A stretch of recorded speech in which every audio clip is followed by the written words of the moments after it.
Lettre numéro 2, la diligence de Beaucaire. C'était le jour de mon arrivée ici.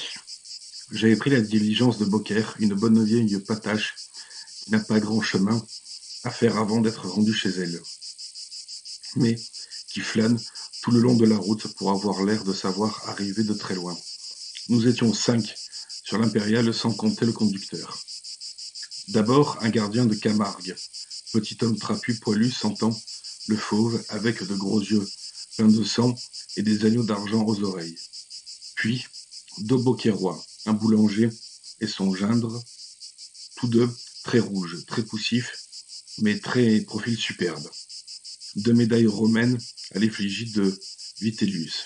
Enfin, sur le devant, après le conducteur, un homme. Non, une casquette, une énorme casquette en peau de lapin, qui ne disait pas grand-chose et regardait la route avec un air triste.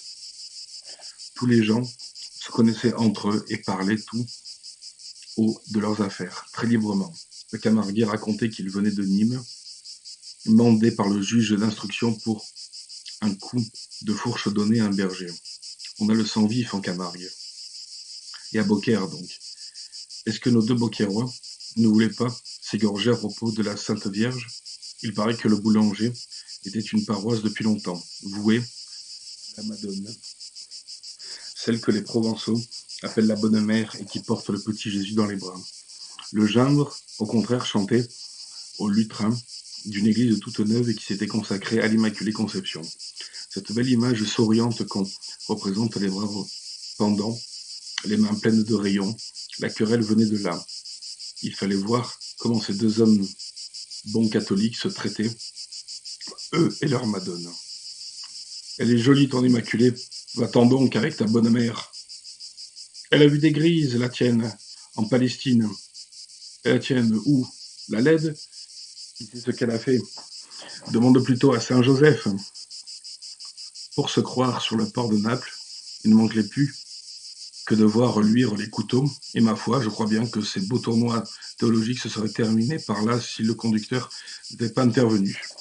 Laissez-nous tranquilles donc, avec vos madones, dit-il en riant au Beaucairois. Tout ça, c'est de l'histoire de femmes, les hommes ne doivent pas s'en mêler.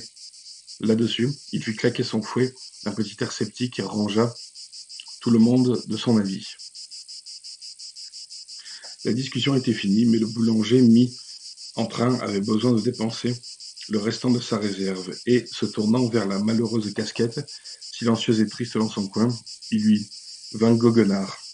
« Et ta femme, toi, remouleur, pour quelle paroisse se tient-elle » Il faut croire qu'il avait dans cette phrase une intention très comique. Par l'impériale tout entière, partie d'un gros éclat de rire. Le remouleur ne riait pas, lui. Il n'avait pas l'air d'entendre. Voyant cela, le boulanger se tourna de mon côté. « Vous ne le connaissez pas sa femme, monsieur ? Une drôle de paroissienne. Allez, il en a pas de comme ça, comme elle, dans Beaucaire. » Les rires redoublèrent. Le remouleur ne bougea pas. Il se contenta de dire tout bas, sans lever la tête, « Tais-toi, boulanger. » Mais ce diable de boulanger n'avait pas envie de se taire, et il reprit de plus belle. « Viedasse, le camarade n'est pas plaindre d'avoir une femme comme celle-là. Pas moyen de s'ennuyer au moment avec elle. Pensez donc, une belle qui se fait enlever tous les 6 mois. Elle a toujours quelque chose à vous raconter quand elle revient. C'est égal, c'est un drôle de petit ménage. Figurez-vous, monsieur, qui n'était pas marié depuis 1 an. Paf, voilà la femme qui part en Espagne avec un marchand de chocolat. Le mari reste seul chez lui à pleurer et à boire. Il était comme fou. Au bout de quelque temps, la belle est revenue dans le pays, habillée en espagnol, avec un petit tambour à grelots. Nous lui disons tous « Cache-toi, il va te tuer !» Ah, ben voilà, l'a tué. Ils se sont remis ensemble bien tranquillement, et elle lui a appris à jouer du tambour à basque. Il y eut une nouvelle explosion de rire. Dans son coin, sans lever la tête, le remouleur murmura encore « Tais-toi, boulanger !» Le boulanger n'y prit pas garde et continua. « Vous croyez peut-être, monsieur, qu'après son retour d'Espagne, la belle s'est tenue tranquille? Ah, mais non. Son mari avait si bien pris la chose, Ça lui a donné envie de recommencer. Après l'Espagne, ça a été un officier, puis un marinier du Rhône, puis un musicien, puis un... Est-ce que je sais? Ce qu'il y a de bon, c'est que chaque fois, c'est la même comédie. La femme part, le mari pleure. Elle revient, il se console. Toujours, on la lui enlève, et toujours, il la reprend. Croyez-vous qu'il a de patience, ce mari-là? Il faut dire aussi qu'elle est crânement jolie, la petite remouleuse. Un vrai morceau de cardinal, vive, mignonne, bien roulée. Avec ça, une peau blanche et des yeux couleur de noisette qui regardent tout, les hommes en riant. Ma foi, mon Parisien, si vous repassez jamais par Beaucaire, oh, tais-toi, boulanger, je t'en prie, fit encore une fois le pauvre remouleur avec une expression de voix déchirante. À ce moment, la diligence s'arrêta. Nous étions au mas de Anglore. C'est là que les deux Beaucairois descendirent. Et je vous jure que je ne les retins pas. Farceurs de boulanger. Il est dans la cour du mas que l'on entend rire encore. Ces gens partis, l'impériale sembla vide. On avait laissé le Camarguais à Arles. Le conducteur marchait sur la route à côté de ses chevaux. Nous étions seuls, là-haut, le remouleur et moi, chacun dans notre coin sans parler. Il faisait chaud, le cuir de ma capote brûlait, mais par moments, je sentais les yeux se fermer et ma tête devenir lourde.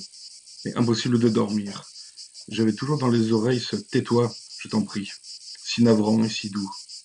Ni lui non plus, le pauvre homme ne dormait pas. De derrière, je voyais ses grosses épaules frissonner.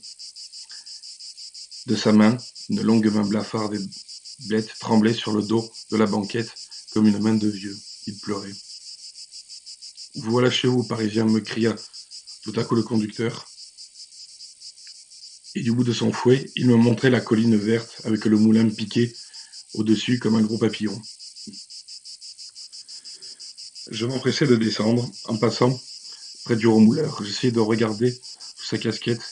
J'aurais voulu le voir avant de partir, comme si il avait compris ma pensée. Le malheureux leva brusquement la tête en plantant son regard dans le mien. « Regardez-moi bien, l'ami, » me dit-il d'une voix sourde. « Si, un de ces jours, vous apprenez qu'il y a eu un malheur à Beaucaire, vous pourrez dire que vous connaissez celui qui a fait le coup. » C'était une figure éteinte et triste, avec des petits yeux fanés. Il avait les larmes dans les yeux, mais dans cette voix, il y avait de la haine. La haine, c'est la colère des faibles. Si j'étais remouleur, je me méfierais.